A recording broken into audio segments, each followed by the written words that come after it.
Yan, good afternoon everyone. Come on, let us all rise up. And Psalm says, praise the Lord, for He is good. His name is worthy to be praised. So today, let us give our best praises to our God. Let us give our highest worship to Him. We praise you, Jesus.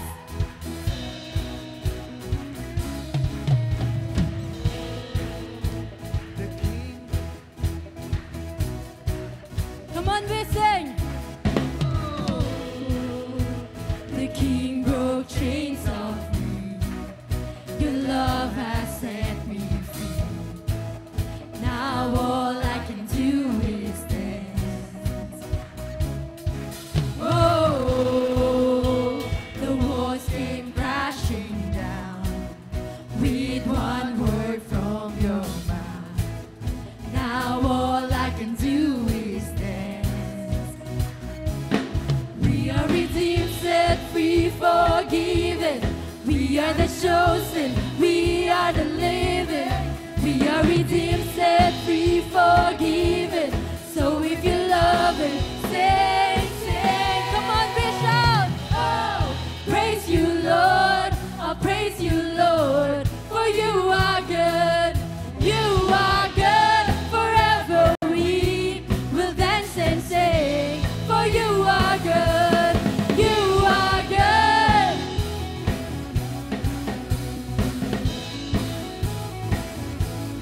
You are good.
It's your breath in our lungs, so we pour out our praise.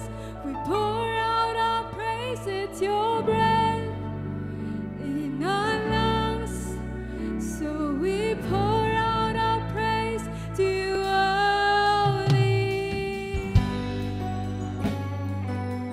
Yes, Lord, to you only. Come on, church, we sing. To you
before the Lamb of God and sings all the saints. And all the saints and angels,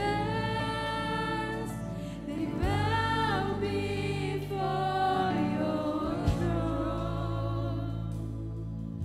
And all the elders cast their crowns before the Lamb of God and sing, you are worthy of it all. Yes, you are worthy. You are worthy of it all. No one but you, Jesus. For from you are all things, and to you are all things. You deserve the glories.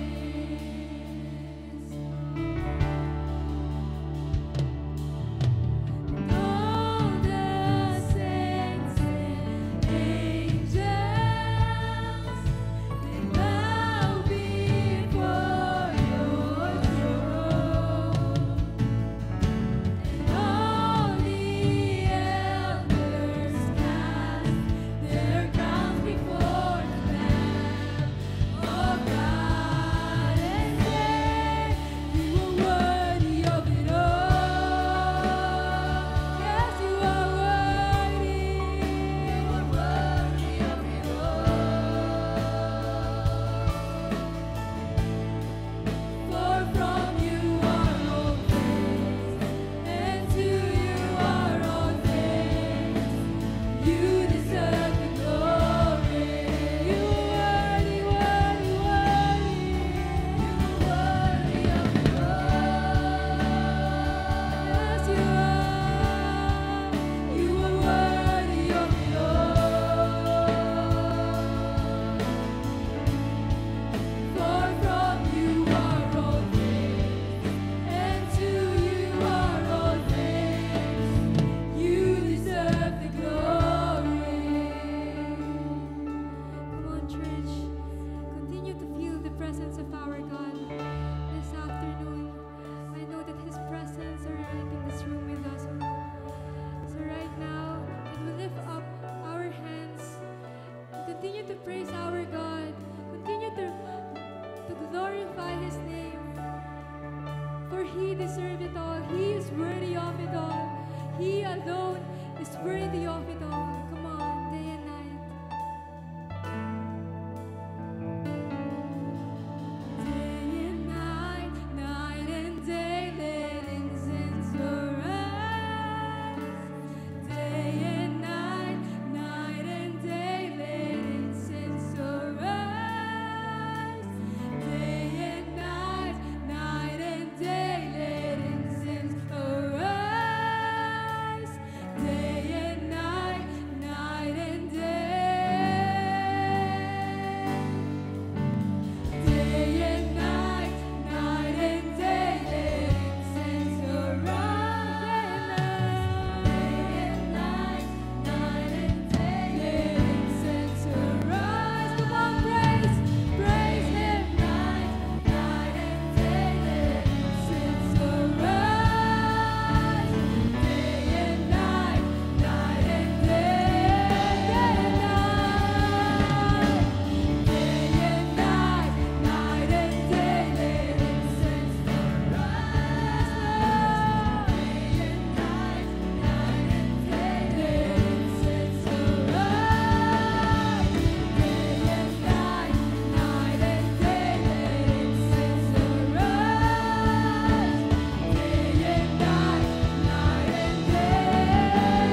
Hallelujah, Jesus. Day and night, night and day, every hour, every minute and every second, Lord, you deserve the glory. Hallelujah. Hallelujah. Thank you, Lord, for your presence, oh God. Maraming salamat, Panginoon, sapagkat sa araw na ito ay patuloy, Lord, na kinakatagpo mo kami, oh God. Thank you, Lord, for this day, Lord, na patuloy naming naranasan yung presence mo, oh God. Hallelujah. You deserve every song, every praise, every adoration. Thank you, Lord. You are worthy. You are indeed worthy, O Lord. And this time, Lord, as we continue to worship, as we continue to dwell in your presence, Holy Spirit, be with us. Holy Spirit, give us knowledge, give us understanding in every word that you will going to teach us. Open our hearts and open our minds so that, Lord, hindi namin ma-miss yung mga revelation through your words, O God. Continue, Lord God, to be with us. Holy Spirit, teach us. This we pray in Jesus' name. Amen.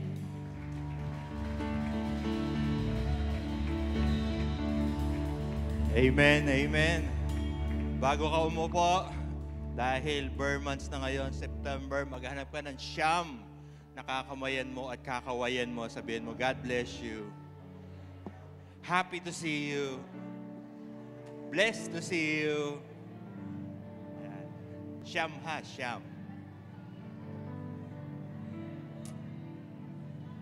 Amen. Okay? Pag nakasyam na kayo, you can sit.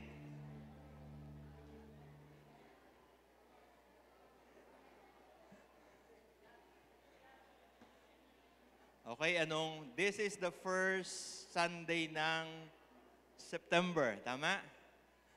So, bare months na tayo. Pag bare months, ano na? Wala, bare months lang. Okay. So, again, good afternoon to everyone. Welcome po to Risen Christ sa mga first time na umattend. And we're happy to see you and I hope nararamdaman niyo yung presence ng Lord in this place. Amen? Okay po ba kayo? Parang aligaga pa kayo, aligaga pa. Ayan. So, good afternoon again. So, this is month of September and we will be starting our new series. And actually, we will be talking about great, di ba, even greater ang ating theme, tama? Ano nga ulit? Even greater. But, bago tayo minsan marami na tayong naranasan na greatness ng Lord sa buhay natin. Pumalakpak nga yung sinasabi niya, naranasan ko yung greatness ng Lord sa buhay ko. Amen? Okay. Now, kung naranasan natin yung greatness ng Lord sa buhay natin, minsan, as we go along, kailangan din nating ma-discover na kung merong even greater na ginagawa ang God, dapat mabuhay din tayo na we are aware na meron din sa mga buhay natin na tinatawag na great reminder. Sabihin nyo nga, reminder. Mga paalala. Okay? So, halimbawa, by the way, ang title ng message natin ngayon ay Hidden Agenda. Okay, tingnan mo ngayon katabi mo kung ano agenda niyan sa hapong ito. Kung may tinatagong agenda yan o kaya uutangan ka ba niyan mamaya? Ay, hindi naman. Okay. So, halimbawa, ang tawag daw dyan ay drrr. sabi niya, ano ba ikatawag doon sa yung nasa highway, yung pag dumaan ka, yung parang tulog na tulog ka na bigla ka pang ang tawag daw doon, drrr. hindi po tawag dyan ay drrr. Olahan niyo kung ano tawag dyan. Ano? Rumble strips. Yun, hindi yan drrr, hindi yan drrr. Kasi, bakit may ganyan? Ha? Panggulo. Warning. So, di ba, pag may ganyan, it's either malapit ka na sa toll gate, malapit ka na, o kaya merong curb ahead, o kaya merong mga accident-prone area doon sa lugar. So, wina-warningan ka, kaya kailangan magising ka. Okay, kailangan maging attentive ka kasi pag nadaan ka dyan, tumunog yung drrr. Alam mo na, ay nako, baka may mangyayari ahead or baka dun sa lugar na to, malapit na pala ako sa toll gate, malapit na pala ako sa likuan, malapit na pala ako lumiko, malapit na ako doon sa intersection. Warning. Sabihin mo nga, warning. Pero minsan sa buhay, hindi lang warning ang ibinibigay sa atin ng God, kundi reminder din. Now, maraming tauhan sa Bible, like Samson, napaka-great, napaka-strong ni Samson. Pero yung mga simpleng reminder ng buhay, minsan iyon yung nalagpasan niya. And this is what we will be talking about this month, yung mga great reminder ng Lord, para lalo nating maranasan yung mga even greater things na gagawin ng Lord sa buhay natin. Kailangan maging aware tayo na sa buhay natin may mga reminder. Pwede bang sabihin mo sa katabi mo, may mga paalala ha? May mga reminder sa buhay. Amen? May mga reminder. Hindi ba pag-aalis tayo, minsan nakukulitan ka na sa nanay mo tsaka sa tatay mo. Tapos pag-aalis ka ng bahay, o bago ka tumawid sa karsada, ha? Titingin ka muna sa kaliwa tsaka sa kanan. O pag sasakay ka, checkin mo kung sino yung katabi mo, maging aware ka sa paligid mo. O pag may dadaanan ka na madilim na lugar, checkin mo, baka mamaya may sumusunod sa'yo. Hindi ba minsan nakukulitan na tayo? Pero alam niyo ba yung reminder ay para sa kaligtasan mo? Amen? At minsan sa buhay natin, kinakalimutan natin yung mga reminder ng Lord na dumarating tayo sa point ng life natin na papahamak tayo. Kaya para hindi mapahamak, ano gagawin? Makinig sa mga reminder ng buhay. Okay? Now we will talk about isang reminder na tungkol sa isang tao sa Bible na ang reminder sa atin mabuhay tayo na walang hidden agenda ang buhay natin. Okay? Yung para bang, alam mo yung minsan, gagawa ka minsan ng mabuti pero may gusto kang kapalit. O kaya may gagawin kang isang bagay pero iba yung iniisip mo. Kaya may hidden agenda. Okay? Tingnan mo yung katabi mo kung may HD sa'yo yan. Hindi high definition, HD, hidden agenda, high definition pala yan. Okay, now we will talk about David. We will talk about Mephibosheth. 4 na karakter lang to. We will talk about Ziba, and we will talk about Absalom. Ilan ang karakter? 4. Sino ulit yon? Sino pa? Absalom, si Ziba, hindi Shiba. Ziba, tsaka yung mahirap pronouncein, tsaka spellingin, si Mephibosheth. Okay. Pag-uusapan natin itong 4 na tao na to because one of them ay merong hidden agenda sa buhay. Okay? So let's talk about this. Let's start in 2 Samuel chapter 9 verse 1. Ang sabi dito, and David said, sabi ni David, so medyo kamag-anak to ng topic natin last time kasi mga few verses lang ang pagitan nito. Sabi ni David, meron pa bang natitira sa lahi ni Saul? Is there still anyone left of the house of Saul that I may show him kindness for Jonathan's sake? Diba? So sabi ni, dahil naging magkaibigan kami ni Jonathan, dahil mahal ko si Jonathan, baka may natitira pa siyang anak, kapatid, apo, kamag-anak, para magawan ko ng mabuti. Okay? So napakaganda ng intention ni David, no? So kasi meron siyang connection kay Jonathan na kanyang naging kaibigan for a long, long time. At ang gusto niyang mangyari, gumawa ako ng mabuti doon sa mga natitira pang kamag-anak, anak, apo ni Jonathan kung meron man. Okay? So, and then sabi dito, now, there was a servant of the house of Saul whose name was Ziba. And they called him to David. And the king said to him, are you Ziba? And he said, I am your servant. So, dalawa na karakter natin. Si David, tsaka si Ziba. Sino si Ziba? Si Ziba, ang kanang kamay, ang tagapamahala nung nabubuhay pa si Saul ng kanyang mga ari-arian at kayamanan. Okay? So, hindi simple ang posisyon ni Ziba. Si Ziba ang parang, kung ikaw si Duterte, si Bongo. Kung ikaw si PBBM, ikaw si Secretary Vince.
spiritual age kasi tuturuan niya kami. Doon ako nakakita ng mga teacher, kagaya ng teacher na ito na talagang pinag-iisipan, pinag-ahandaan yung kanyang pagtuturo. At humanga ako sa the way na tinuturuan niya kami lahat. Kaya sabi ko nun kila Ate Lou, nasaan na kaya yung teacher ko na yun? Kasi sabi ko, I want to bless her. I want to know ano na yung nangyayari sa buhay niya. And sad to say, nung nagkaroon kami ng connection, meron. At ang nangyari is, nagkaroon kami ng connection ulit sa Messenger, but she cannot type any message anymore. Sabi ko, di ko ito kukwento eh. Alam niyo kung bakit? Meron siyang sakit na she cannot see anymore.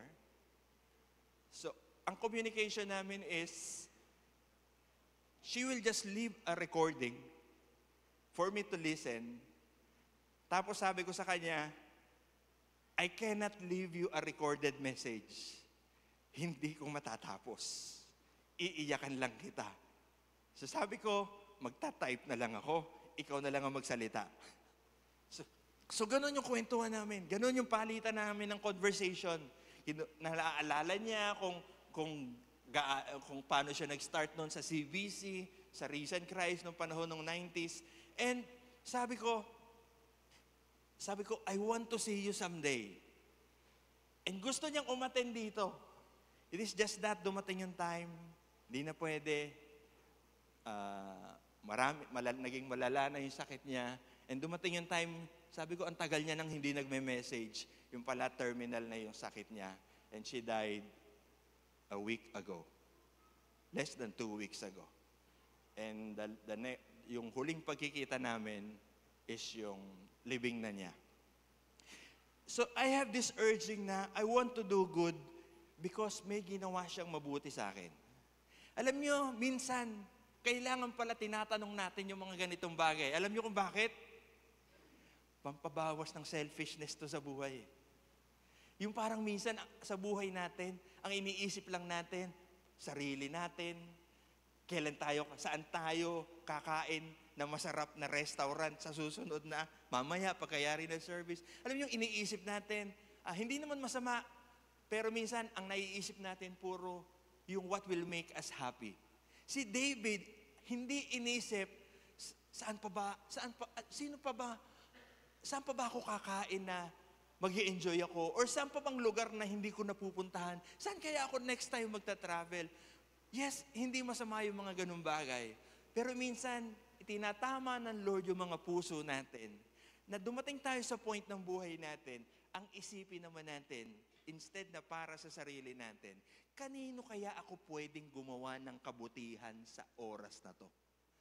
Sa linggo kaya na to, sino kaya ang pwede kong tawagan, i-message, kumustahin, i-encourage? I-gets natin? Nagigets nyo ba? May naiisip na ba kayo? Baka naman ito na yung panahon para yung 20 years ago na kaibigan mo, na hanggang ngayon hindi mo na nakausap ulit, hanapin mo nasaan na kaya siya. At gawan mo ng kabutihan yung kanyang buhay. Na hindi natin alam kung ano na yung nangyayari sa life nila ngayon. Ang tawag ko doon, it is God's reminder para maging unselfish ulit tayo. Bakit?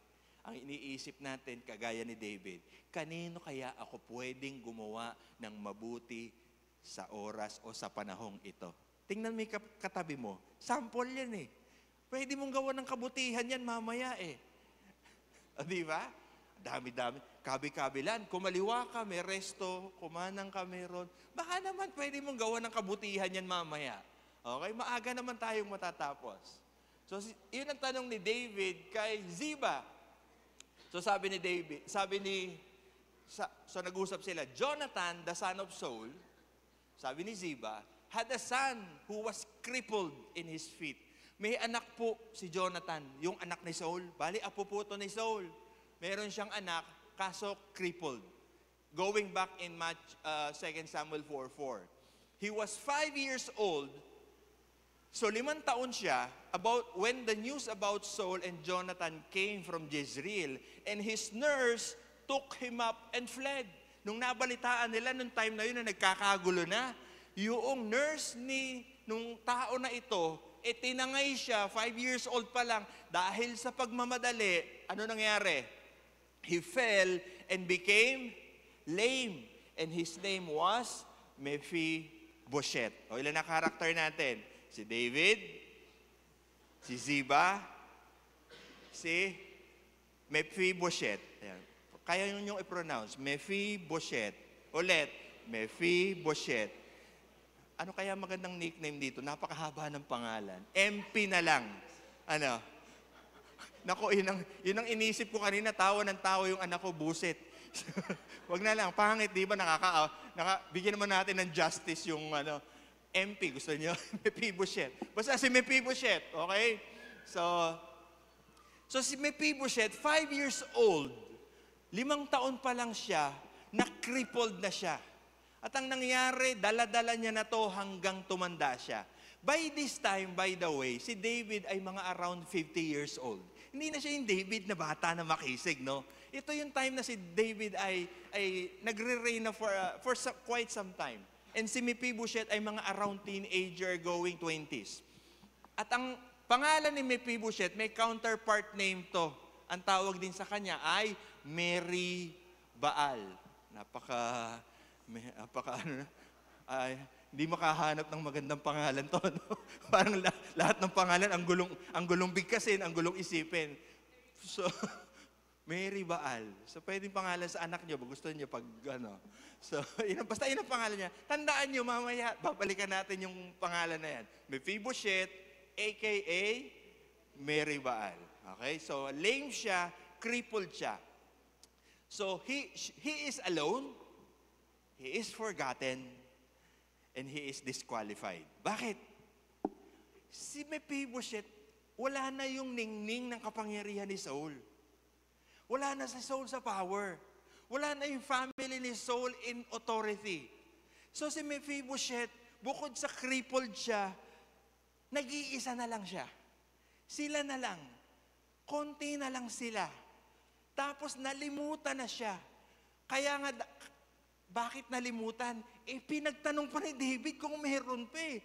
Kung alam ni David, hindi niya itatanong. Bakit? Nalimutan na yung pamilya niya. Tapos disqualified. Alam niyo kung bakit disqualified? Kung hindi ito naging lampa at wala si David, yan ang pwedeng sumunod na hari. Hindi niyo ba naisip? Kung hindi pumasok sa eksena si David, sa susunod na line, pwedeng si Jonathan. Nawala si Jonathan, pwedeng si Mephibosheth.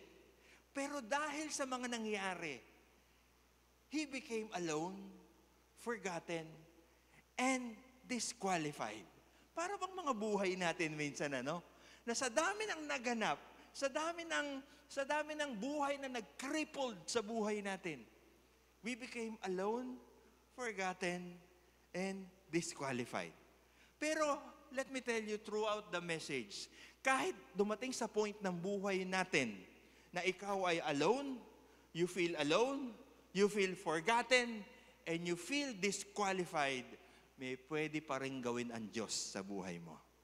Sabihin mo sa katabi mo, makinig ka lang, malalaman mo. Okay? So, sundan natin. So, sabi ni David, nasan siya? So, alam nyo, kwentuhan lang tayo ulit, no? Sabi ni David, where is he? And Ziba said to the king, he is in the house of Machir, the son of Amiel, at Lo-debar. Bakit ko highlight yung Lo-debar? Sabi nyo nga, Lo-debar. Bukod sa mukhang social yung pangalan, saan ka nakatira? Sa Lo-debar. Parang social ang dating, Pero ang ibig sabihin ng Lo-debar, pag sinearch nyo po, ang meaning ng pangalan ng Lo-debar, it is a place of isolation. Ito yung lugar na pinupuntahan at tinitirhan ng mga nagtatago. Yeah. Ito yung mga, pag may kumakatok, nasaan si Mami? Wala daw po siya. So, ang Lo-debar ay lugar na pinuntahan ni Mephibosheth. Ganto eksena. Kung ikaw si Mephibosheth na alone, forgotten, disqualified, Tapos doon ka pa tumira sa isang lugar na ang pangalan ng lugar, ang kahulugan ng lugar is a place of isolation. Para bang isinaksak mo na yung sarili mo sa kawalan ng pag-asa kasi doon ka na tumira, wala na akong pag-asa at doon pa ako titira sa isang lugar na wala ng pag-asa. Nagigets ba natin? Ganoon ang sitwasyon ni Mephibosheth. Alone, forgotten, disqualified, living in a place where people are alone, forgotten, and disqualified. Nakikita ba natin ang kwento? Nagre-reflect na ba tayo? So, it is a place na pinuntahan ng mga tao na gusto nung makalimot, na hindi na gustong mahanap pa sila. Ang pangalan ulit ay Lo-debar. Ayan. So, ilan na karakter natin? 3. Hindi pa nababanggit yung isa, hindi pa tayo dumadaan sa isa. So, si David, si Mephibosheth, si Ziba. Pero alam niyo ba kung sino bida sa kwentuhan natin ngayon? Hulaan niyo kung sino. Huwag na si David, lagi naman siya bida. Ang bida dito, ang main character, hindi bida ha, mali term ko, hindi bida. Ang main character sa message natin ngayon, hulaan niyo kung sino. Hindi si Mephibosheth, hindi rin si Absalom, si Ziba. Ayan. So malalaman niyo mamaya kung bakit. Okay. And Mephibosheth, the son of Jonathan, son of Saul, came to David. So bago natin idiretso yung verse na ito. So sabi ni Saul, sabi ni David, patawag mo si Mephibosheth. Kailangan ko siyang makita. Kailangan ko siyang makilala. So nag-utos si David ng mga tao para pumunta sa, ayun, yung iba nakikinig talaga, ano? Alam, Lo-debar, para hanapin si Mephibosheth, haba naman higa, si MP. So, para hanapin si Mephibosheth, pero alam mo yon, wala na sa power ang lolo mo, forsaken na ang family nyo, pinatawag ka ng hari, ano maiisip mo? Ano maiisip mo? Naalala niyo yung message last time? Pinahanap yung 5 kapatid sa asawa at 2 anak, 5 anak doon sa asawa ni Saul at 2 anak doon sa concubine ni Saul. Ano ginawa doon sa 7 na yon? Pinatay, binitin. Ano ginawa nung karakter natin? Sino yung karakter natin nun? Nalimutan nyo na. Grabe, last week lang yun na. Si Rizpa. Ayan. So ano ginawa ni Rizpa? Binantayan ng 6 na buwan. Yung 7, actually 2 yung anak niya. So, pag ikaw pinatawag ng hari at ganun yung sitwasyon, ano may iisip mo? Pambihira naman tong si David. Crippled na nga ako. Nandito na nga ako, nagtatago na nga ako. Gusto pa yata ako ipapatay. Yun ang maiisip mo eh. Maiisip mo ba ipopromote ka ni David? Maiisip mo ba gagawan ka ng mabuti ni David? Your family is forsaken. Wala na kayo sa authority. Wala na kayo sa power. Out of nowhere, pinatawag ka ni David. Ano ang maiisip mo? Sabi siguro ni Mephibosheth, pambihirang buhay ito. Nagtago na ako. Pinahanap ako. At mukhang eto na ang katapusan ko. So tingnan natin. And Mephibosheth, the son of Jonathan, son of Saul, came to David and fell on his face and paid homage. And David said to Mephibosheth, and he answered, sabi ni Mephibosheth, behold, I am your servant. Yung next verse, doon yung marirealize, naramdaman ni David, natatakot si Mephibosheth. Ang bihira. Sabi siguro ni Mephibosheth, paano kaya ako papatayin ito? Yaha, pupugutan kaya ako ng ulo nito, ibibitin kaya ako ng patiwarik, hindi naman ako pwedeng patakbuhin, hindi ako makakatakbo. So sabi niya, kaya ang sabi ni David, immediately ang sabi ni David sa kanya, do not fear. Huwag matakot. Parang siguro habang lumuluhod si Mephibosheth, nanginginig na, naku, parang huling 24 hours na yata ng buhay ko to. Pero sabi ni David sa kanya, do not fear. Siguro nung narinig to ni Mephibosheth, biglang sinabi ni David, ay, salamat. Hindi pala ako papatayin.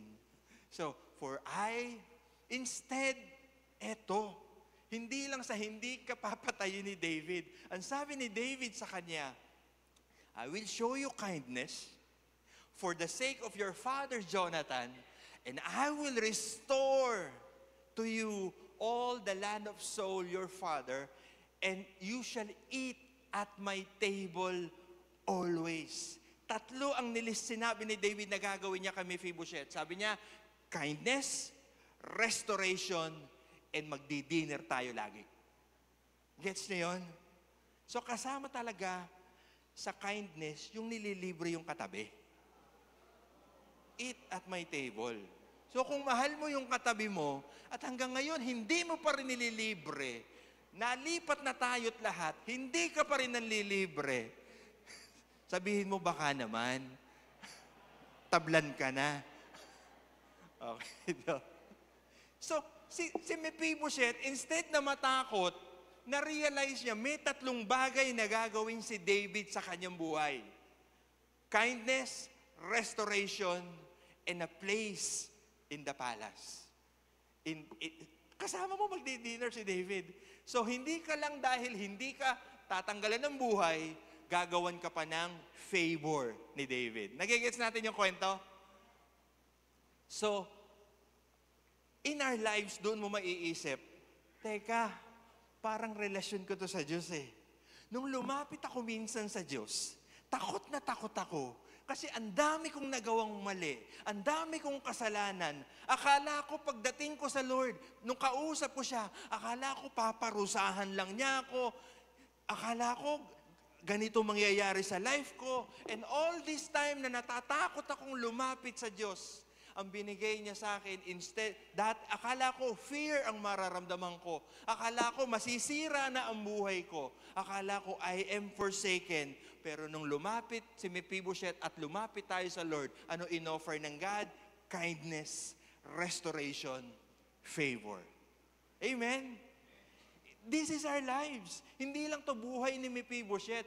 Ito yung kinatakutan ni Mephibosheth, pero ang napala niya is kindness, restoration, and favor.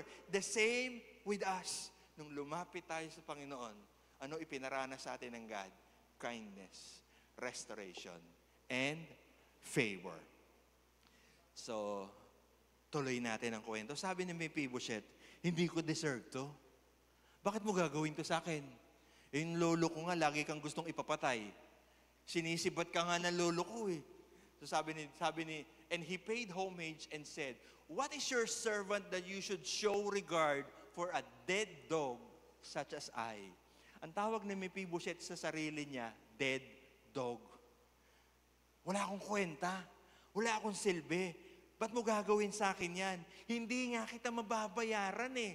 Pag ginawa mo sa akin yan, hindi nga ako pwede magpalista sa army mo. Hindi nga ako makakalaban. Wala nga akong property na ibibigay sa'yo.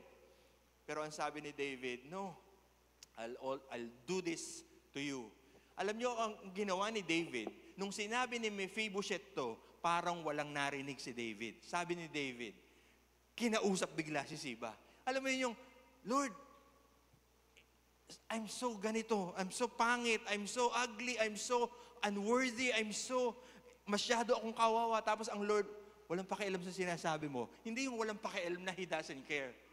Hindi, nagigets niyo ako, si David, hindi pinakinggan yung sinasabi ni Mephibosheth. Ang sabi niya kay Siba, Siba, Saul's servant, and said to him, all that belong to Saul and to all his house, I have given to you, to your master's grandson.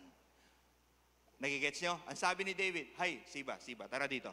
Siba, di ba caretaker ka ng estate ni Saul?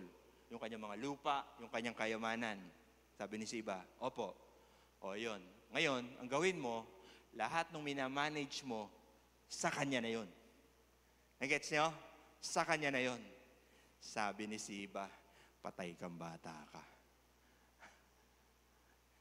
Bakit? Naantay ko lang tong mawala eh. Pag nawala to, akin na lahat yun eh. Nagigets nyo? Kaya si Siba yung main character natin eh. Sabi ni Siba, pakiulit nga po. Parang hindi ko po narinig yung kay Saul, sa kanya, Sure ka? Ano gagawin niya doon? Ni hindi nga siya makalakad, ni hindi siya makalaban. Tsaka, sa loob-loob ni Siba, konting panahon na lang ang iintayin ko dahil masiba ako. Kaya Siba pangalan eh. Konting panahon na lang ang iintayin ko, mapapasakin lahat ng lupa ni Saul. Mapapasakin lahat nung mga wealth niya. Ito lang naman ang hadlang yung si Mephibosheth na to. Ang daling pitikin ito eh. Pambihira tong si David, pinatawag pa. Tapos, ito pa ang nangyari. Gusto niyong masundan? And you and your sons and your servants shall till the land for him. Ang bihira to. Dati, consultant ako ni Saul. Ako ang nagmamanage ng ari-arian ni Saul. Mataas ang posisyon ko sa palasyo ni Saul. Tapos ngayon, alipin na ako ni Mephibosheth. Seryoso ka, David? So sabi ni Siba, naloko na.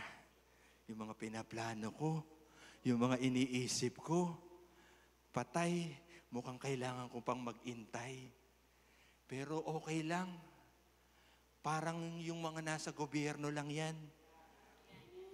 Kung sila matyagang magnakaw, tsaka systematic, isipin nyo, ang tatalino, ginawa ng sistema ang korupsyon, ito, hihintayin ko lang din. May timing to eh. Makaka-timing din ako. Pag na-timingan ko to, sa akin din pupunta lahat to. So si Siba, sa pantaha ko lang naman yun, pero mamaya mag-agree kayo sa akin. So si Siba sabi niya, pambihira, ang taas, ngayon alipin pa kami lahat, pati mga anak ko. And you will see na malaki yung properties ni Saul. Tuloy natin. So, sakahan niyo yung lahat ng lupa ni Saul, and you shall bring in the produce, at lahat ng aanihin niyo, bibigay niyo sa kanya, that your master's grandson may have bread to eat. But Mephibosheth, your master's grandson, shall always eat at my table. Sabi siguro ni Siba, yun naman pala, kakain na sa inyo. Bakit ako magtatrabaho pa para may kainin siya? Anong problema mo? Nagigets nyo? Bakit ko kailangan magtrabaho pa para sa kanya? Sagot mo naman pala lahat ng dinner niya, tsaka almusal niya, tsaka tanghalian niya. Okay, I'll be patient. Pag nahuli, I'll invoke my right to Hindi, wala. Hindi kasama yun. So sabi dito, now, Ziba had 15 sons and 20 servants. Doon ka mag-idea, laki ng ari-arian ni Saul. Isipin mo ang magmamanage si Ziba, 15 anak, at 20 servant. Pambihira, ang laki. So, may mansyon, may mga lupain, na mga aayusin. And para kay Mephibosheth. So, nasusundan niyo yung kwento? Minsan, sarap magbasa ng Bible pag may imagination tayo, Okay, so sundan natin. So, siguro si Siba, habang nagdadala ng mga ani kay Mephibosheth, mamamatay ka rin. Darating ang panahon, lahat ng yan, sige lang, sa akin yan mapupunta lahat. Yung alam mong may hidden agenda, naglilingkod sa'yo, pero iba pala yung nasa isip. Tingnan mo nga yung katabi mo, hindi ka ba nagdududa dyan? Minsan may mga tao pala sa paligid natin na pag tiningnan mo harap-harapan, kabutihan naman ang ginagawa.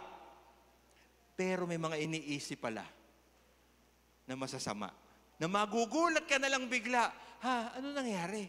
Hindi ba ang bait nun sa atin? Hindi ba ang bait nun sa pamilya natin? Bakit nagkaganon?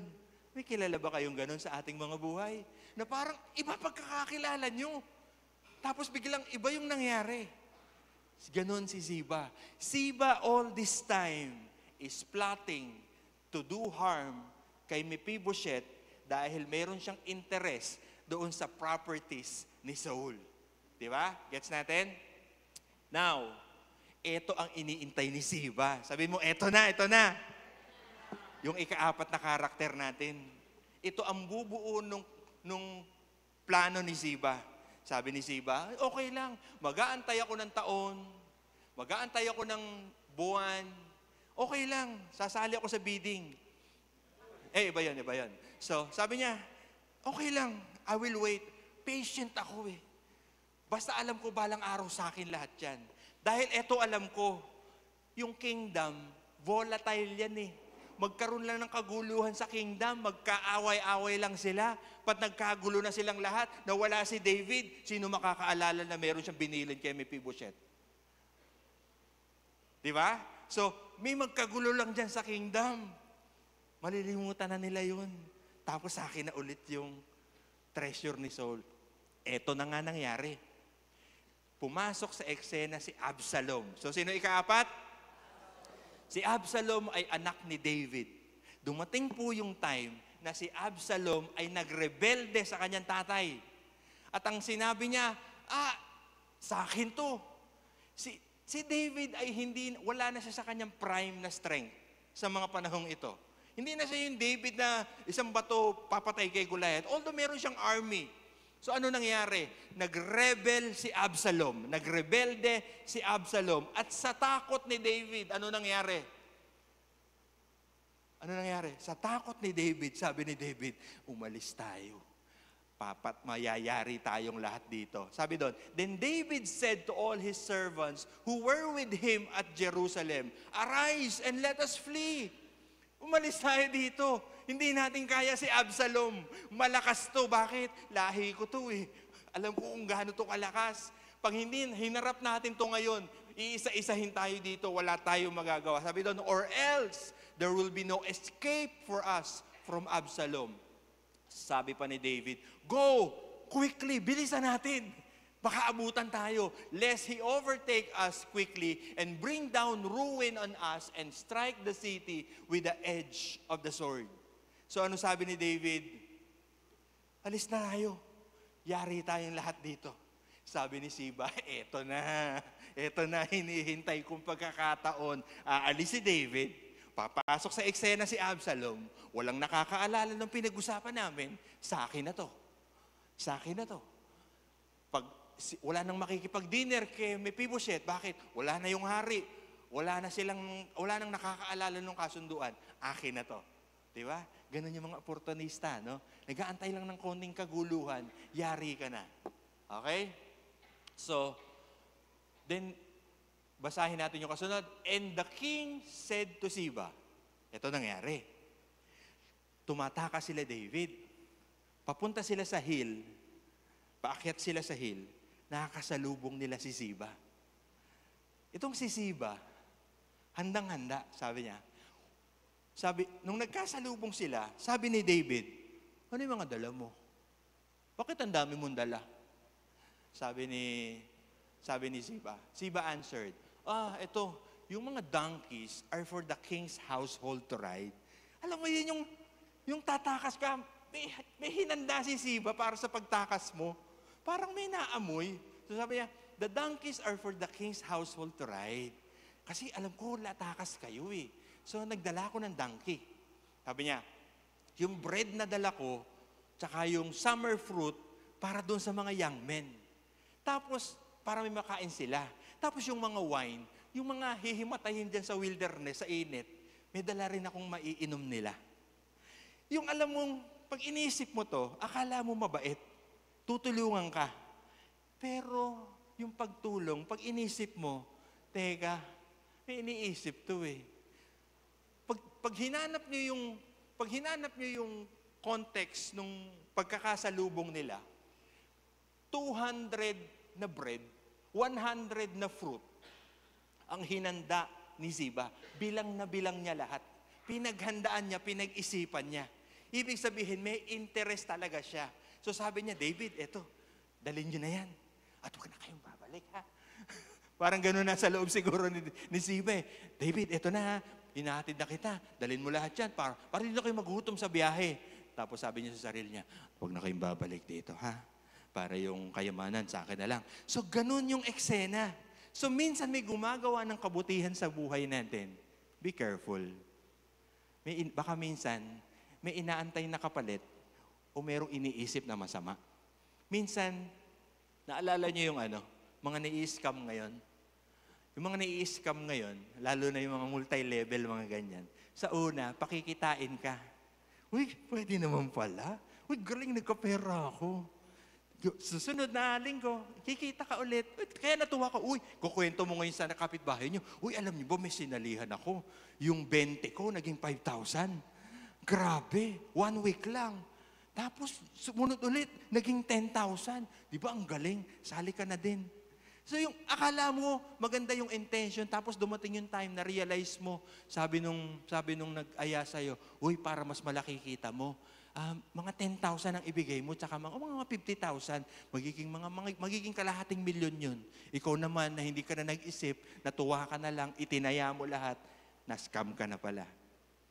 Hindi ba ganun yung mga tao na minsan napakaganda ng bungad, pero meron palang masamang layunin minsan sa buhay natin. So si Ziba, handang-handa, pinaghandaan, pinagplanuhan. Sabi niya, gagawa ako ng bridge. Pero walang bridge. Kasi ghost project. Naliligaw lagi doon. Si Ziba, ganito nasa isip. Gagawan ko ng kabutihan si David para maisip niya, I care for him. I like him. And I will do good for him. So si David, sa sobrang, siguro yung time na to kasi nalilito na si David, natatakot na rin sila sa buhay ng mga kasama niya, kailangan nilang magmadali, nag-decide bigla-bigla. Kaya ito payo ko sa inyo ha, pag kayo ay nasa pressure, under attack, o under many circumstances, don't make a major decision.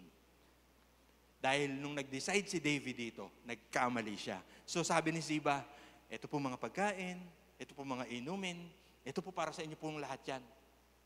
And the king said, asan si Mephibosheth? Sabi ni Ziba, eto na, pumasok na ang intention ni Ziba. Ziba said to the king, ayaw pong sumama magpapaiwan na lang daw po siya sa Jerusalem. Tapos sabi po niya, eto. Sabi niyo nga, he said. Alam niyo yung mga tao, minsan may mga makakausap kayo. Eto na nga, ang sabi niya daw. Ayun, nadadali tayo dun Minsan, hindi natin inaalam yung buong kwento. Tapos may nagsabi sa'yo, alam mo ba, ang sabi pa naman niya. Tapos sasabi mo, ay talaga, sinabi niya yun. Ang kapal ng mukha. Matapos ko siyang pakainin. Matapos ko siyang pagpuyatan. Nung may problema siya, tinulungan ko siya. Tapos ito ang sasabihin niya sa akin. Minsan ang dali niyong tablan. At minsan ang mali doon, yung nagkwento sa'yo. Hindi yung kinuwento sa'yo. Kasi he said, she said, uy, alam mo ba, ang sabi ni ganito, wala ka raw na itulong sa kanya kahit magkano. Ha? Ako nga dahilan bakit nalabas siya sa ospital. Tapos ngayon wala akong kwentang tao. Sabihin mo siya kanya, wala rin siyang kwenta. Di babalik naman sa kabila. Uy, alam mo ba, ang sabi niya, ikaw raw ang pinakawalang kwentang kaibigan sa buong mundo. Ano talaga? Sinabi niya yon. Grabe, sabihin mo sa kanya, ayoko na siyang makita kahit kailan. Tapos, uy, alam mo ba, ang sabi niya, kinasusuklaman daw niya ang lahi mo. Diba? Kasi ano nang ginawa ni David? Nag-decide siya based on the he said. Huwag kang basta-basta maniniwala sa isang tao na kakatok sa bahay nyo at may ipamamalitang ibang tao, tapos sinisiraan yung tao na yon. Mas madalas sa totoo, ang may sira yung nagkwento sa'yo, hindi yung tao na yun. Anong purpose niya? Pag-awayin kayo. So sabi ni Ziba, sabi ni Mephibosheth, eto daw po, today, the house of Israel will give me back the kingdom of my father. Sabi po ni Mephibosheth, siya na raw po yung magiging hari. Aalis ka. Nagwawala si Absalom. Hindi naman magtatagal tong si Absalom, topak lang to Tapos ikaw aalis, baka hindi ka na bumalik. Sino matitira? Si Mephibosheth. O di siya na magiging hari. Tapos pag naging hari siya, o di mas lalaki yung nasasakupan ko. Kasi malamang ako gawin niyang taga-caretaker ulit. So ito naman si David, naniwala. Sabi mo sa katabi mo, huwag kang basta-basta naniniwala, ha? Sabi mo, huwag kang funny. Funny walain. Ano? So sabi kasi, ito siguro kasi pakiramdam ni David. Sabi ni David, pambihira, binitray ako nung anak ko. Tapos ngayon, binitray pa ako nung isang tao na ginagawan ko ng kabutihan. Binitray din ako. Ang sakit, di ba? Ito mga katabi mo, sabi mo, nabitray ka na ba? Sakit ba? Masakit ba? So, may mga tao na napakaganda ng role sa buhay natin. Pag-awayin tayo at yung mga taong close sa buhay natin. At meron namang minsan, tayo rin nakakatawa. Bakit? Yung mga kinuwento sa atin, pinaniwalaan kagad natin. No? Huwag basta-basta maniniwala. Huwag basta-basta, tingnan mo muna yung profile nung nagkukwento sa'yo, totoo ba yan? Sama kita, punta tayo sa kanila. Hindi, kayo na lang mag-usap. Di ba madalas ganon? So eto, nag-decide tuloy si David in haste. Then the king said to Ziba, behold, all that belonged to Mephibosheth, sa'yo na. Ang bihira si David, ang talino mong tao, sir. Ang dami mong nagawang mabuti. Ba't pumalpa ka dito? Nag-decide ng mabilis si David kasi, teka, magdidesisyon na ako. Nakikita ko na yung caravan ni Absalom. So, ganito na lang, kasi aalis na kami. Kailangan na namin lumayas. O sige, ganito tayo. Lahat ng pag-aari ngayon ni Mephibosheth, dahil ganito pala iniisip niya sa akin, sa'yo na. Grabe, laking saya sabi ni Ziba, ay, sa wakas. Yung mga pinaplano ko ng ilang taon, sa wakas, magkaka-luxury car na ako. Ay, hindi ba pala? Sa wakas, akin na tong lahat. Di ba? Ito yung maling implementation ng katyagaan eh. Pero ang tiyaga niya ha. So sabi niya, si Ziba, I pay homage, let me ever find favor in your sight, my Lord the King. Nagtagumpay to. Grabe. Nagtagumpay. Ang saya niya na. Grabe. Sabi niya, nagbunga rin. Kapag may tiyaga, may kayamanan. Okay? So, parang alam mo yun, may mga tao na napakatsagang gumawa ng kalokohan sa buhay. At napaka-patient. Nung araw, nagtataka yung US, paano nakakalusot yung mga drugs sa atin? Wala naman tayong nakikitang mga sasakyan dumadaan na sa border natin. Kasi ang ginawa nila, na-discover nila yung mga caravan ng mga drugs, may mga sasakyan, nagdadrive sa border, walang ilaw. Dati hindi nila nakikita. Wala naman dumarating eh. Nagdadrive sila ng walang ilaw. Dire-diretso lang. Makakarating yung drug sa US property. Dumating yung time na detect nila yun. Meron silang yung heat signature na kukuha nila. Tapos dumating yung time, sabi nila, teka, bakit nakakalusot pa rin? Saan sila nagdadaan? Wala nang sasakyang nakakalusot. Alam niyo ginawa ng mga Mexican? Humukay ng tunnel sa ilalim. Gumawa ng railway. Galing. Para lang mapalusot lahat ng drugs. Na-discover nila. Grabe, ang tiyaga, ang tagal ginawa. Parang gumagawa ng naunahan pa yung ginagawa nila Josiah eh. Yung hindi, kasi sila 2030 pa yata. So, ang tiyaga. May mga tao na yung pagiging patient, pagiging matyaga, ginagamit sa kalokohan, Kagaya ni Ziba. Ito nangyari. Let me tell you this, mga kapatid. We're not just watching, sa kwento ng buhay natin, kagaya ni Ziba, at relasyon niya kay Mephibosheth, pag wala tayong ginagawa sa downfall ng mga tao, para na rin tayong nag-participate sa kanilang pagbagsak.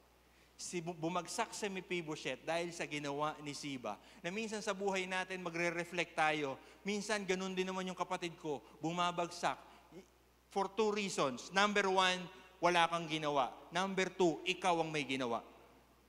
Ulitin ko, minsan may bumabagsak na tao sa paligid natin. Number 1, wala tayong ginawa. Number 2, tayo yung gumawa ng mali. We're not just watching someone stumble, we're helping them collapse when we stay silent. We're not just watching for failure. We're feeding it with our indifference. We're not just observing a fall. We're part of it when we refuse to reach. Pag yung kapatid mo bumabagsak, naloloko, nagagawa ng masama, tapos pinapanood lang natin, para naging parte na rin tayo ng kanyang pagbagsak. Pag yung kapatid din natin bumagsak, dahil tayo yung may kagagawan, parte tayo ng kanilang pagbagsak. Nagigets natin mga kapatid, when your actions cause someone to fall and to fail, we have failed. Naalala ko tuloy yung isang kwento na i-share ko yata sa inyo. Sabi niya, gumawa siya ng isang essay, bakit nawawala na si kapatid? Bakit hindi na siya umaattend ng church? Bakit hindi ko na siya nakikita every Sunday? Siguro lumipat na siya. Siguro may kasalanan siya. Ang dami niyang naisip. And to find out, nung ni-research niya kung bakit nawawala na yung isang kapatid, na-realize niya, siya pala yung dahilan kung bakit nawawala yung isang kapatid.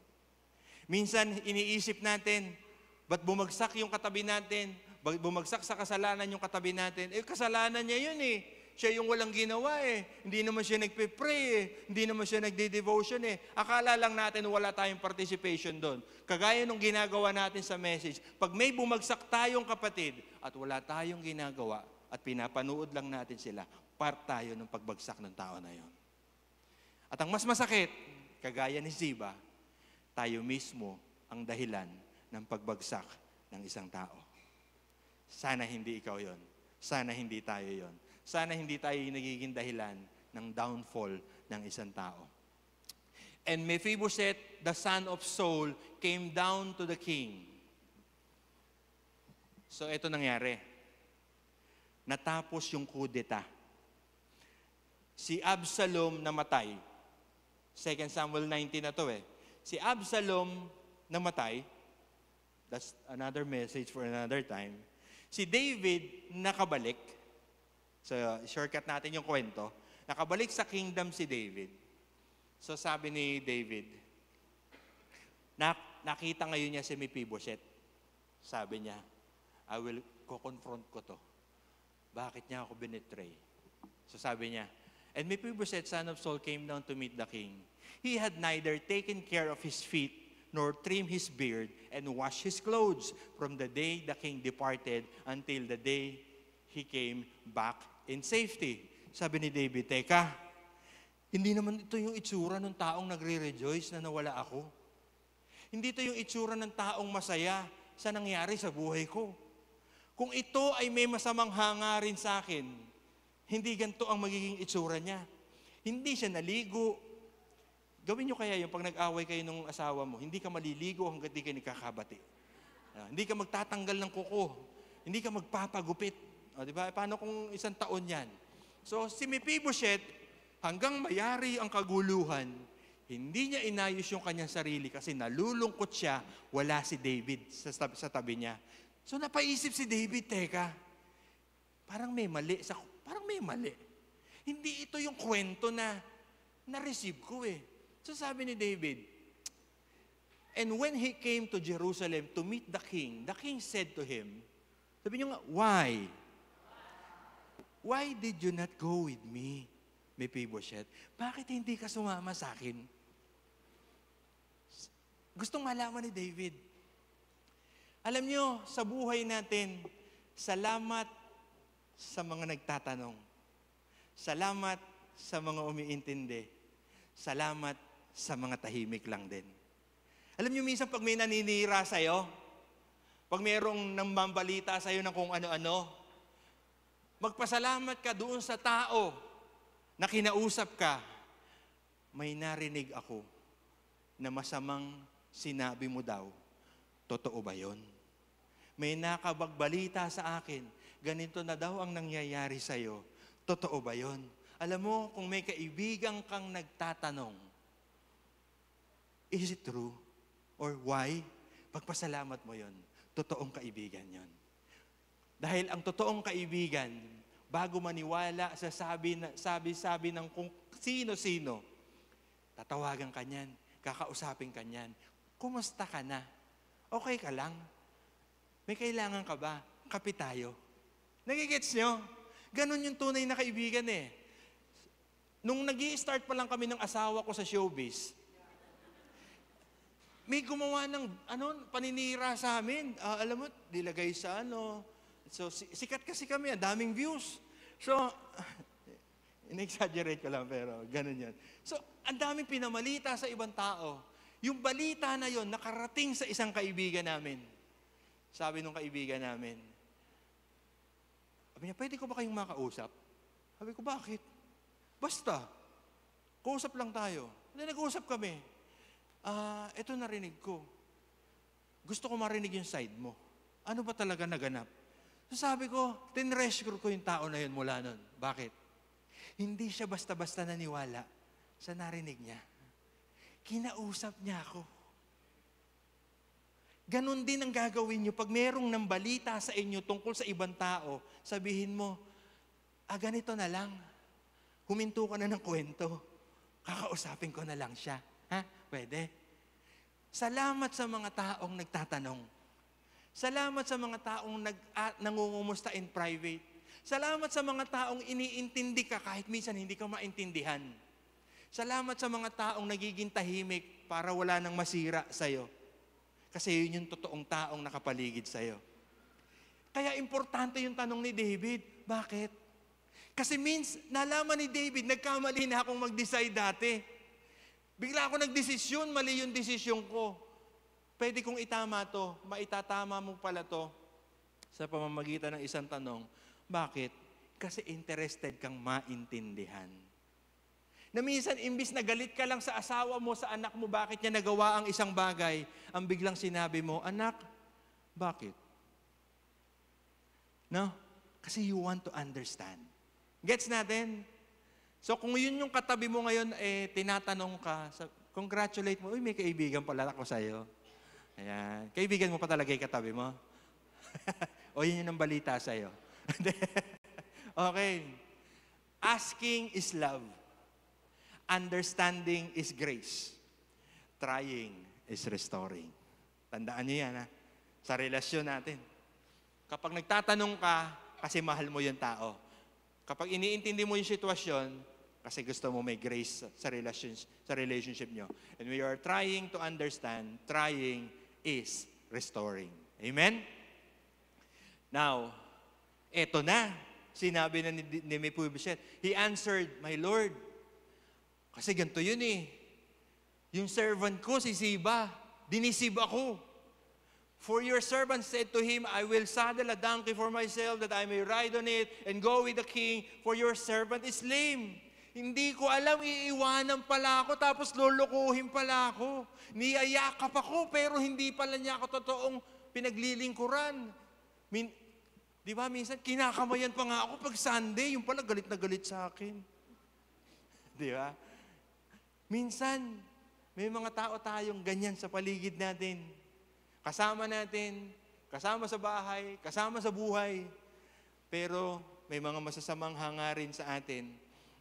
At nung na-realize natin, ano ang great reminder para sa mga bagay na ganyan?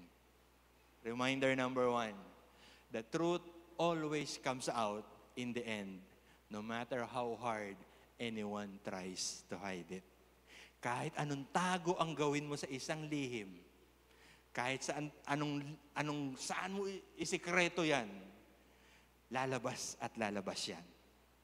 Lies are just a temporary delay to the inevitable. Yung mga maling kwento natin sa ibang tao, na pinagtatakpan natin sa pamamagitan ng mga maling kwento pa ulit, darating yung time. Lahat ng kasalanan at lahat ng kamalian at lahat ng kasinungalingan, magsa-surface ang truth. At hopefully, hindi tayo katulad ni Ziba na ang lalabas, tayo ang may kagagawan ng lahat. Na minsan, kaya nagkagalit yung dalawang tao dahil sa atin. No? Kaya kahit anong tago mo, lalabas at lalabas yan. Okay? Reminder number 2, it takes years and decades to make a name. It only takes one wrong decision to ruin it. Ang tagal pinangalagaan ni Ziba ang kanyang karir, ang kanyang pangalan.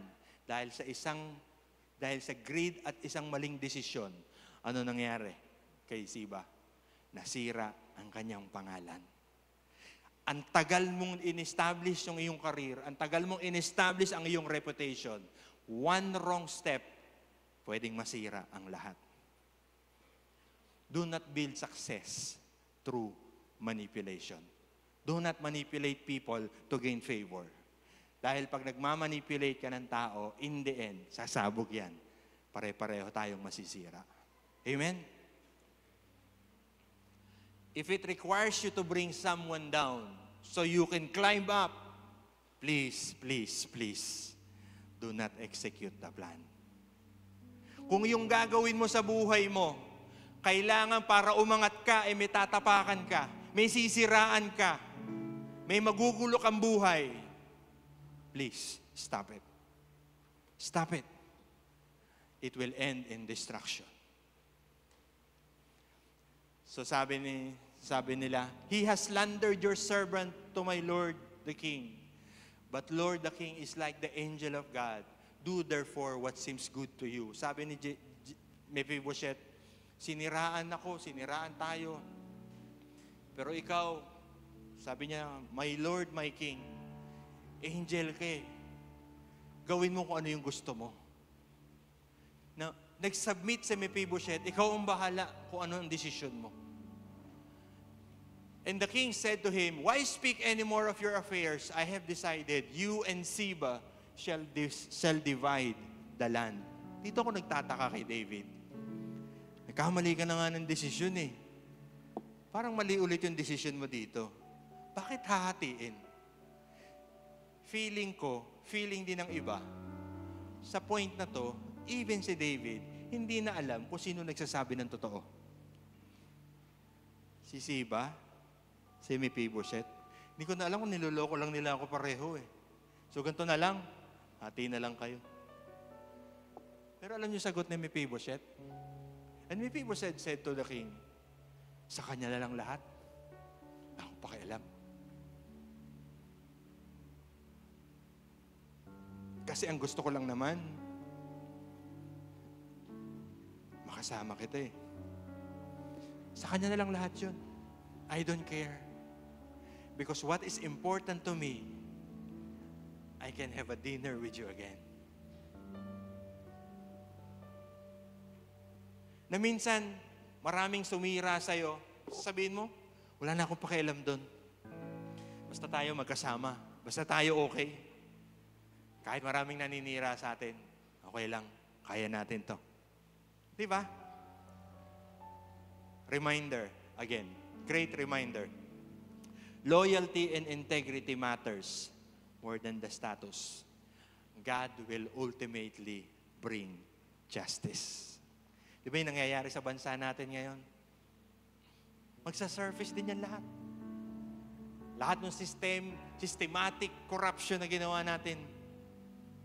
Now we are all part of it. Lalabas at lalabas, magsa-surface yan lahat. What matter in relationship is loyalty and integrity. More than status. That's what matters.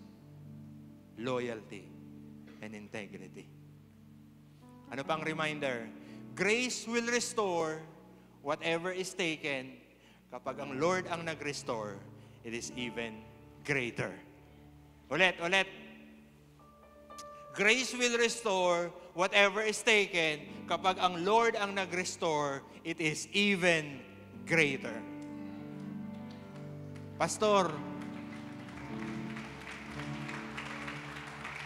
teka, bago kayo pumalakpak, hindi nyo ba naisip, paanong greater yun? Half-half. Nangalahati nga yung kayamanan ni Mephibosheth eh. So si Ziba, sabi ni Ziba, at least may kalahati. Di ba parang si Ziba, hindi naman pinakailaman ni David si Ziba eh. Ang ginawa, hati na lang kayo. Tapos sabi ni Ziba, hindi ko mananakaw lahat. May natira naman. Ano? Kinuha man ng Bureau of Custom, may natira pa din. Di ba yun? So, hindi ko man nakuha lahat. May nanakaw pa din ako, sabi ni Ziba. Si Mephibosheth walang pakialam. Kahit nga wala sa akin yan lahat eh. Kasi yung meron ako ngayon, that's even greater. Yung meron ako ngayon na kasama kita, King David, that is the thing that is great in my life. Dati nga nasa sulok na lang ako, maghihintay na lang akong mamatay eh. Wala nga akong pakialam na sa buhay ko. Dinala mo ako, kinuha mo ako, inadapt mo ako. Okay na sa akin yun. Kahit wala na yan lahat. Hindi ko naman yan ang interest. Ang interest ko ikaw. Totoo ba yun? Nasusulat ba yun? Mahirap i-conclude. But let me convince you. From this point, si Ziba, hindi na nabanggit ulit. Hindi na. Hindi na siya na-mention ulit. But alam nyo, in Chronicles, nabanggit ulit si Mephibosheth. Sabi sa Chronicles, First Chronicles, huwag nyo nang i-attempt basahin yung nasa baba. Mga descendants lang din yun.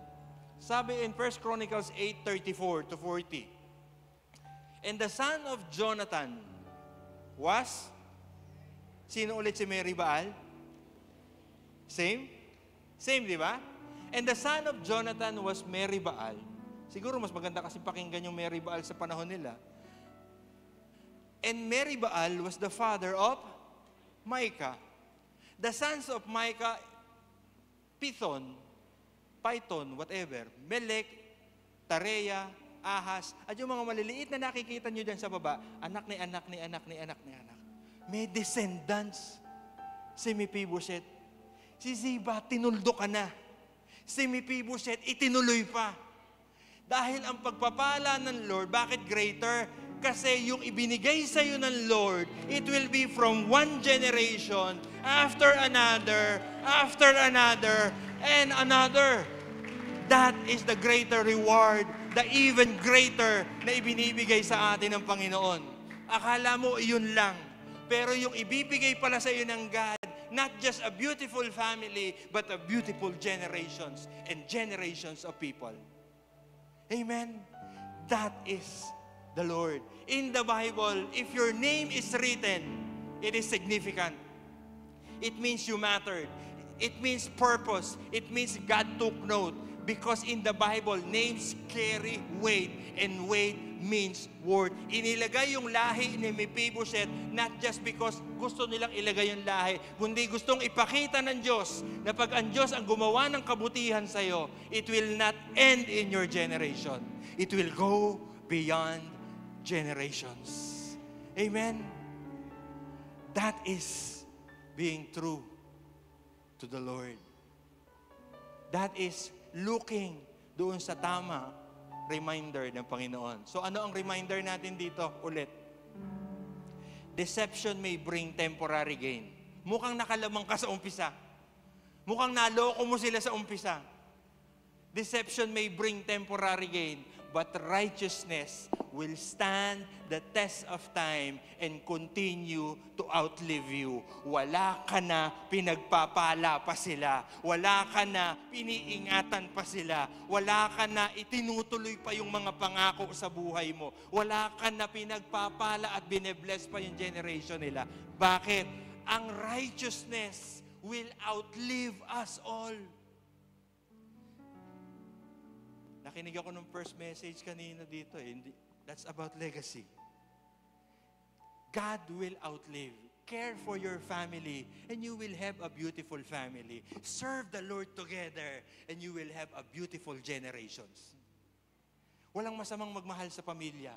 Tinatawag tayo ng Lord para dyan. Pero ang hinahamon ko kayo, mag-serve kayo sa Lord together and you will have a generations of people serving the Lord, honoring the Lord. Manipulation builds moment. Integrity builds legacy. Pamilyar naman kayo sa nangyayari sa bansa natin. Right now, yung kanilang mga bahay, pinupukol, binabato. Yung kanilang mga ari-arian, kinukuha na ng gobyerno, iniimbestigahan na. Is that the legacy that you want for your kids? During that moment, mukha kang tagumpay. Mukha kang nanalo. Mukhang okay ka, natapakan mo sila lahat. Naisahan mo sila lahat. But, the Lord is saying to all of us, huwag mong kainggitan yung mga taong ganon. Huwag mong kainggitan yung mga gawaing ganon. The Lord is telling us, manipulation builds moments. Integrity builds legacy. Because a good name is better than silver and gold. A good name is better than silver and gold.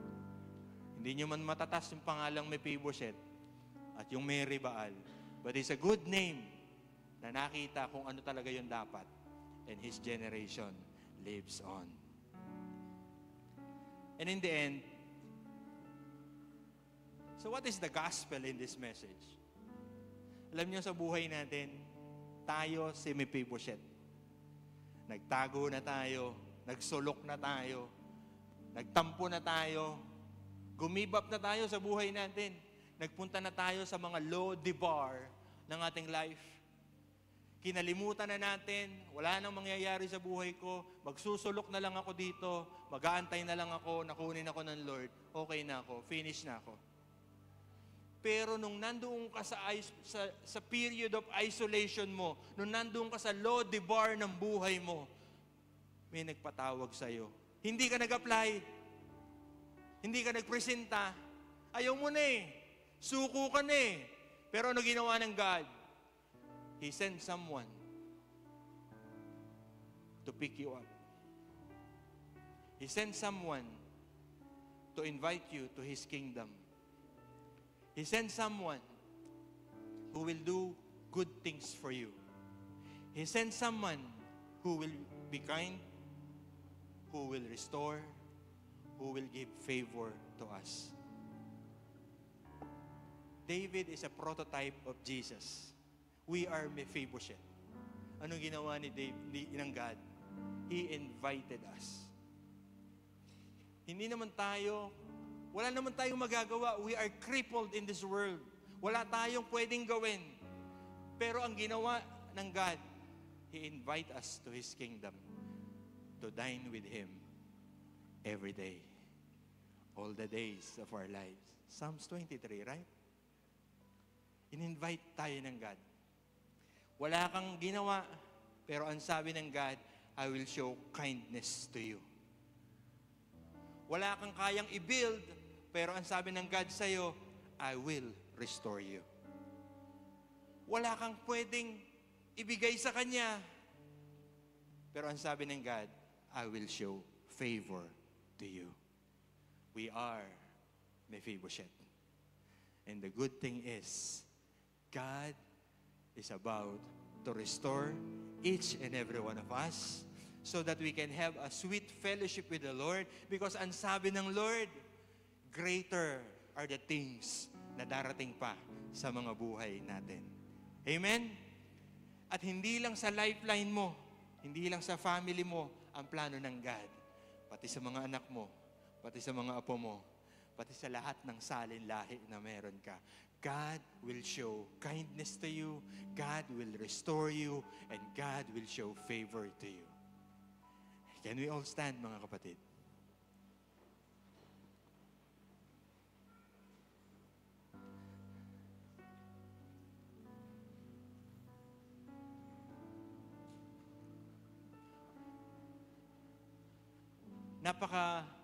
Napakabuti ng Panginoon, no? We cannot offer Him anything, and yet, He gave us life. We cannot give to Him anything, and yet, here we are, blessed by the Lord. And I'm praying for you right now, makita mo, lumabas ka na sa isolation, tinatawag ka na ng Lord ngayon. Lumabas ka na doon sa sulok na kinalalagyan mo ngayon. Tinatawag ka na ng Lord ngayon. Lumabas ka na doon sa darkness na nagsusumiksi ka ngayon. The Lord is calling you out of darkness right now. Lumabas ka na doon sa lungga mo na, ayoko na, dito lang ako, natatakot na ako sa buhay. But the Lord is inviting you, let's have a life together. Lumabas ka na dyan sa lo-debar ng buhay mo. And the Lord is inviting you right now. Would you come and dine with me? I'm inviting you right now. The Lord is telling you right now in your heart, ini-invite kita. I will show you goodness and kindness. And I will restore you. Yan ang invitation sa atin ng Lord. Lord, ang daming naganap. Sira na ang pamilya ko, kagaya ng pamilya ni Mephibosheth. Sira ang pamilya ko. Wala na kaming future. Wala na kaming power. Wala na kaming authority. Pero ang sabi ni King David sa kanya, I will restore you. And the Lord is telling you right now, sinasabi mo rin sa buhay mo, wala naman kami, wala na akong magagawa, wala na akong kapangyarihan, wala na akong kayamanan, wala na ako lahat, wala na akong lakas. And the Lord is telling you right now, I will not just be kind to you, but I will restore you. And Lord, sino naman ako para gawan mo ng ganito? Sabi ni Mephibosheth, I'm a dead dog. Sino ako para gawan mo ko ng kabutihan? The answer is, He's just simply good to us. Not because may ginawa tayo. Not because may magagawa tayo. It is just because God is good. And He is great. And He will do favor to you and your family. Pwede bang hawakan mo yung kamay ng katabi mo ngayon? And as we worship the Lord, that we will sing, Lord, you are great in my family. Lord, yung breath mo ang nagbibigay ng life sa aming family. In my family and in this church, Lord, there will be kindness, there will be restoration, and there will be favor. Lalakad kami sa favor mo with one another, Panginoon. Lord, hindi kami ang sisira sa isa't isa, Panginoon. We will love and protect each other, Panginoon. We will be an instrument of peace. We will be an instrument of love with each other, Lord God. Mamahalin namin ang bawat isa kung paano mo kami minahal, Panginoon. Ganon din namin mamahalin ang aming mga kapatid na hawak namin ang kamay, Panginoon. Panginoon, even sa mga nasa online, what we are praying right now, buuin mo kami, Panginoon. May kapansanan man kami sa pananaw ng mundo, pero kami, Lord, ay buo na ngayon sa presensya mo. Sa tingin ng mundo, kami ay kawawa, kami ay api or makasalanan, pero sa harap mo ngayon, kami ay pinatawad mo at ni-restore mo na, Panginoon. Kaya, Lord, we offer to you our lives. My life, my family, our church. Lord, your breath will give life to us all. And we are praying for this in Jesus' name. Amen and amen. You are love, you bring light to the darkness, you give hope, you restore every heart that is broken. Great are you, Lord, 'cause you give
Hallelujah.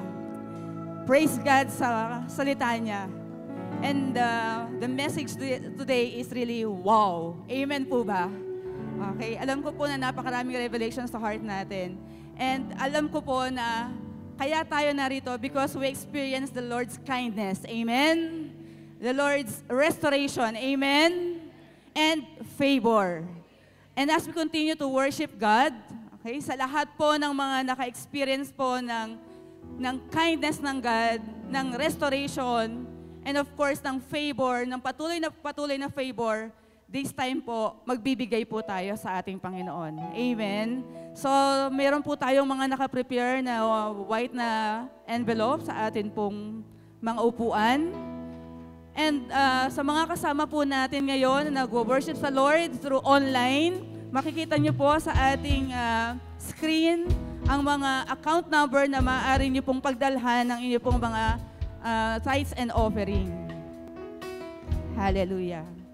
Sige po, habang po tayo ay nagbibigay, let us pray. Lord, maraming salamat po sa kabutihan mo. Thank you, Lord, because kami po, Panginoon, ay naging bahagi, Panginoon, kung paano mo ipinakita yung kindness, kung paano mo na-restore yung life namin, oh God.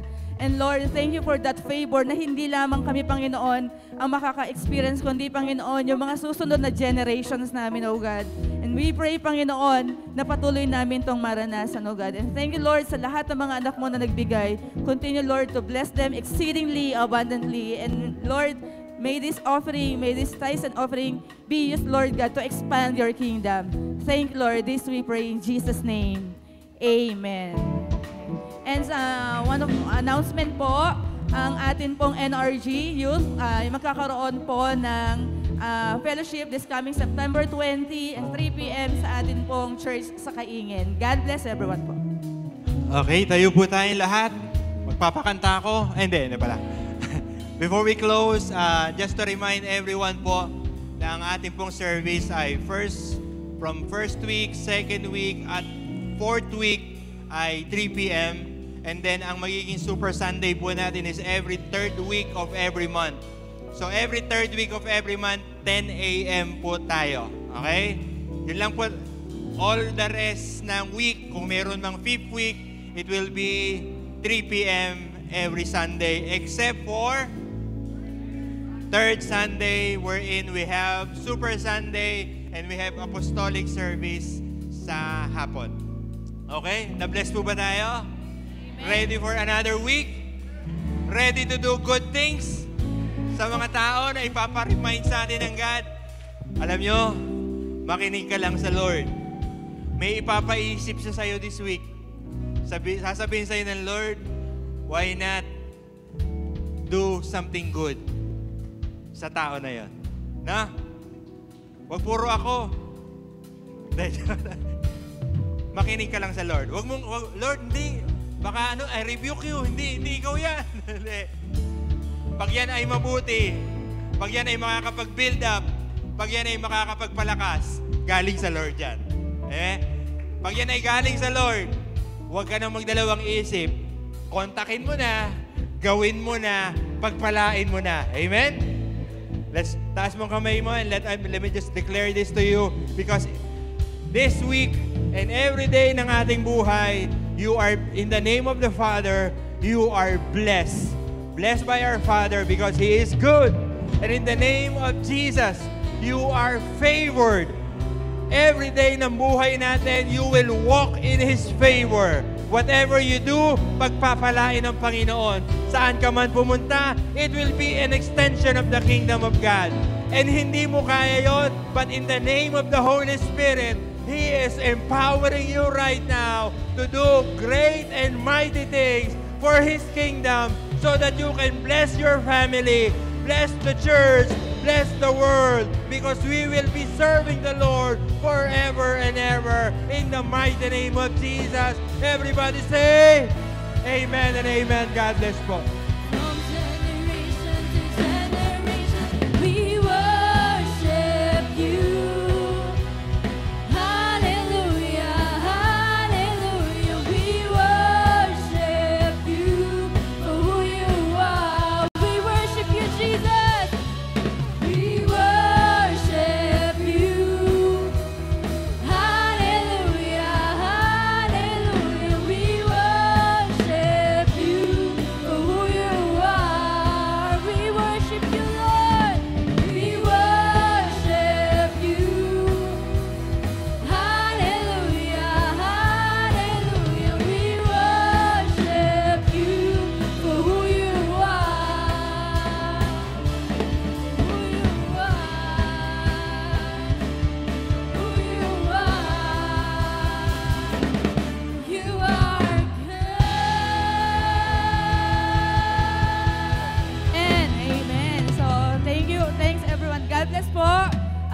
po sa pag-uwi. Ay, mamaya pa pala kayo uwi. May huddle pa tayo. Okay? Salamat po at nakasama namin kayo. And see you next Sunday.